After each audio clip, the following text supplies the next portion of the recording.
E por falar em vacina, tem diversos governadores cobrando do governo federal agilidade em relação ao início dessa vacinação no país. Quem tem os detalhes é a repórter Mayra Djaima, aqui de São Paulo, que está conosco ao vivo aqui no Bastidores do Poder. Oi, Mayra, boa tarde. Boa tarde, Bruna, Capri, Bel, boa tarde a todos os ouvintes. Pois é, Bruna, hoje, durante uma reunião online com o governo federal, o Fórum de Governadores cobrou um cronograma para o início da vacinação no país. O grupo pediu que o Ministério da Saúde marque as datas e comece o treinamento dos profissionais de saúde que vão ser responsáveis aí pela imunização. O representante desse grupo, que é o governador do Piauí, Wellington Dias, cobrou agilidade no que se trata aí de vacinas. Vamos ouvir. É claro que o Brasil está mesmo muito atrasado em relação às vacinas. E é por isso mesmo que temos que colocar como a prioridade número 1. Como explicar que tem vacina sendo aplicada na Argentina, no Chile, no México, nos Estados Unidos, na Europa, em tantos países, e não temos vacina no Brasil? Isso não é razoável. É por essa razão que, pelo Fórum dos Governadores, estamos cobrando vacina já.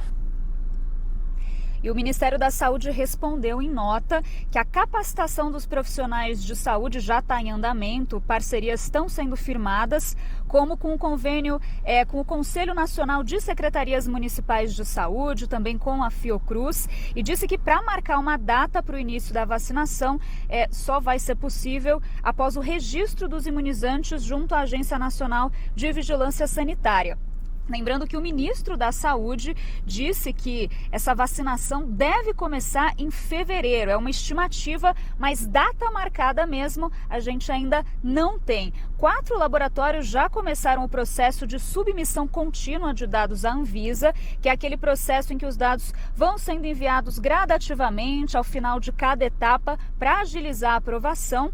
Esses laboratórios são Fiocruz, Janssen, Pfizer e Butantan. A Pfizer teve um passo a mais aí, divulgado pela Anvisa ontem à noite, que foi a obtenção do certificado de boas práticas de fabricação, né? Mais uma etapa aí e falta ainda de fato a solicitação do registro. Até agora a Anvisa não recebeu nenhum pedido, Bruna. Obrigada, Mayra Djaima, com as informações sobre as vacinas aqui. Pedido de vacinas, né? Pedido, Na verdade, a gente não tem nenhum pedido. A gente tem hoje 2 vacinas que estão mais próximas aqui do Brasil. A vacina de Oxford, que tem um problema sério de protocolo. Ela tem que passar por uma revisão. E essa revisão não é rápida. O governo está falando que em fevereiro começa a vacinar com a vacina de Oxford. Alguns especialistas são muito reticentes em relação a isso, exatamente porque na fase 3 houve aquele problema com a dosagem. Foram dosagens diferentes aplicadas e o protocolo não admitiu, não aceitou isso. E é preciso passar por uma revisão. E os especialistas entendem que a vacina de Oxford, mesmo com a Europa já sinalizando que também vai iniciar um processo de vacinação com a vacina de Oxford, da AstraZeneca, aqui no Brasil alguns especialistas acham difícil que em um mês a gente consiga ter isso ajustado.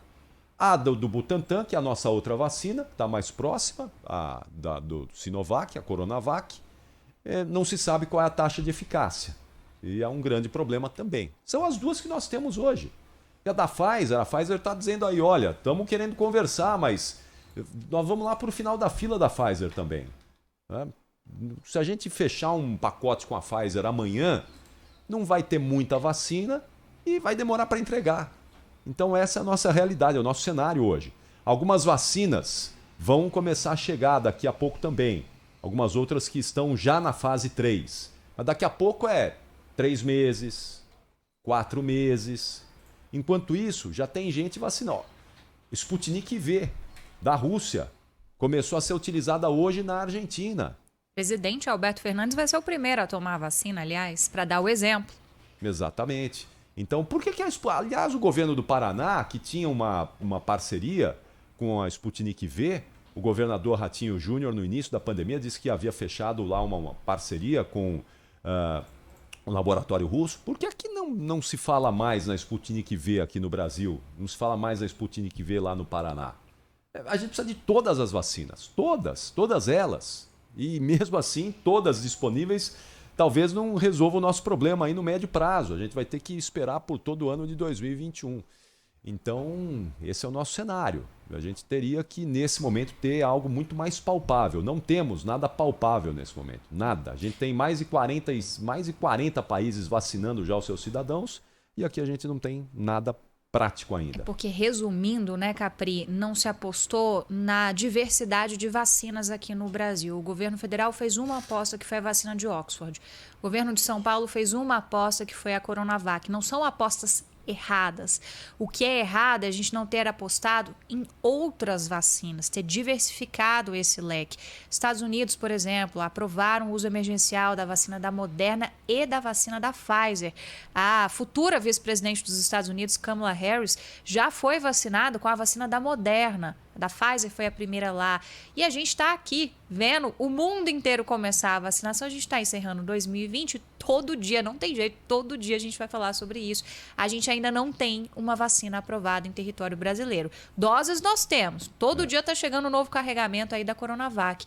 Mas a gente ainda não tem nem a divulgação da eficácia em solo brasileiro e muito menos esse indicativo de que a data do dia 25 de janeiro vai ou não ser cumprida. Se vai ser antecipada, se vai ter que ser postergado. Então, acho que o grande erro, e eu concordo muito nisso com você, com o que você falou, é sobre a falta de aposta em outras vacinas. Não apostamos nas vacinas erradas, não é isso, mas a gente podia ter ido além, ter planejado melhor essa logística, a gente já teria vacinado pelo menos uma pequena porcentagem da população. E por falar em cenário, aqui em São Paulo, no estado de São Paulo, ultrapassamos a marca de 46 mil mortes por coronavírus desde o início da pandemia, e isso fez o governo estadual divulgar uma carta junto com o Centro de Contingência do Coronavírus, reforçando algumas recomendações que já são conhecidas desde o início da pandemia. E olhem só a informação do governo de São Paulo. O total de novos casos registrados em dezembro